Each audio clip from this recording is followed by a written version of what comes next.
So when we came here to Bulgaria, we didn't come with a lot of tools. We came with a standard drill, crowbar, your standard screwdrivers, and a few bits and bobs, an angle grinder, all of which are pretty knackered still to this day.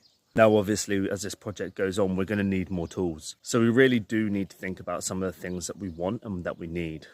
What are the 5 tools that you guys just could not live without if you were coming to do a project like this? One of the things I would love the most is an impact driver. I feel like those things are essential.